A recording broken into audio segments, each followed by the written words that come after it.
Un nuevo capítulo del conflicto de los siglos nos espera. Sigamos con el estudio. Bienvenidos.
Capítulo 15. La verdad progresa en Inglaterra.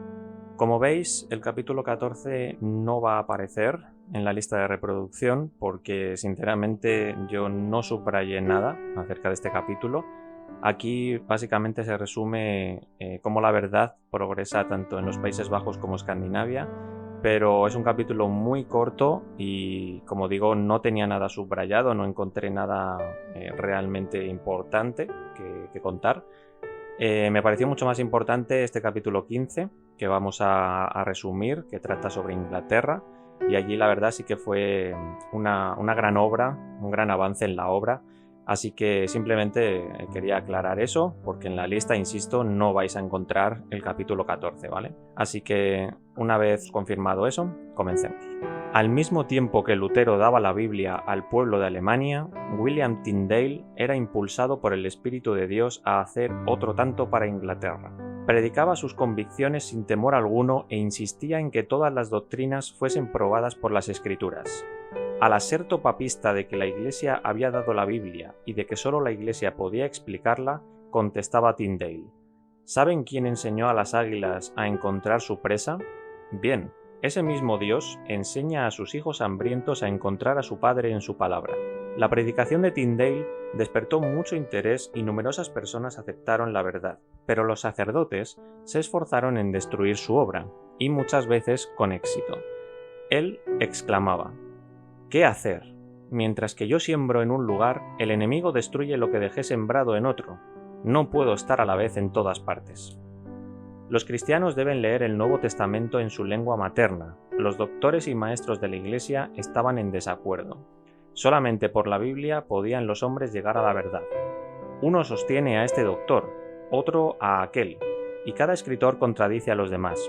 Entonces, ¿de qué manera puede uno saber quién dice la verdad y quién enseña el error? ¿Cómo? En verdad, por medio de la palabra de Dios. Fue poco después cuando un sabio doctor papista, que sostenía con él una acalorada controversia, exclamó: «Mejor sería para nosotros estar sin la ley de Dios que sin la del Papa». Tyndale replicó: «Yo desafío al Papa y todas sus leyes, y si Dios me guarda con vida, no pasarán muchos años sin que yo haga que un muchacho que trabaje en el arado sepa de las Escrituras más que tú». Tyndale se fue a Londres, y allí por algún tiempo prosiguió sus labores sin interrupción. Pero al fin la saña de los papistas lo obligó a huir. Toda Inglaterra parecía cerrársele y resolvió buscar refugio en Alemania. Allí dio principio a la publicación del Nuevo Testamento en inglés e iba de una ciudad a otra. Finalmente se dirigió a Worms. Allí había muchos amigos de la Reforma, y allí pronto salieron de la imprenta 3000 ejemplares del Nuevo Testamento. La palabra de Dios llegó de varios modos secretos a Londres y de allí circuló por todo el país. El obispo de Durham compró de una sola vez a un librero amigo de Tyndale todo el surtido de Biblias que tenía para destruirlas. El dinero así conseguido fue suficiente para hacer una edición nueva. Tyndale fue aprehendido posteriormente. Le ofrecieron la libertad con la condición de que revelase los nombres de quienes lo habían ayudado. Él contestó que el obispo de Durham le había ayudado más que nadie. La traición entregó a Tyndale a sus enemigos y quedó preso por muchos meses. Finalmente dio testimonio de su fe por medio de la muerte en el martirio. Centenares de años después que las iglesias de Inglaterra se sometieran a Roma, las de Escocia aún conservaban su libertad. Sin embargo, en el siglo XII se estableció en ellas el papismo, y en ningún otro país ejerció un dominio tan absoluto. Los lollardos, que vinieron de Inglaterra con la Biblia y las enseñanzas de Wycliffe, hicieron mucho por preservar el conocimiento del Evangelio. Juan Knox se había apartado de las tradiciones y de los misticismos de la Iglesia para nutrirse de las verdades de la palabra de Dios. Cuando lo llevaron ante la reina de Escocia, en cuya presencia flaqueó el celo de más de un líder protestante, Juan Knox testificó por la verdad sin claudicar. María respondió: «Usted interpreta las Escrituras de un modo y ellos, los maestros católicos romanos, las interpretan de otro. ¿A quién creeré y quién será juez?». El reformador contestó: «Debe creer en Dios, que habla con sencillez en su palabra, y más de lo que la palabra le enseñe no debe creer ni a unos ni a otros. La palabra de Dios es clara en sí misma, y si parece haber oscuridad en algún lugar, el Espíritu Santo, que nunca se contradice a sí mismo, lo explica con más claridad en otros lugares, de modo que no queda lugar a duda, sino para quien decide, obstinadamente, permanecer ignorante». Tales fueron las verdades que el intrépido reformador, con peligro de su vida, dirigió a los oídos reales. Con el mismo valor indómito se aferró a su propósito y siguió orando y peleando las batallas del Señor hasta que Escocia quedó libre del papado. En el siglo XVII miles de pastores fueron depuestos de sus cargos. Se le prohibió a la gente, bajo pena de fuertes multas, prisión y destierro, que asistiera a cualesquiera reuniones religiosas que no fueran las sancionadas por la Iglesia. Las cárceles rebosaban, las familias eran divididas, muchos fueron desterrados a tierras extrañas.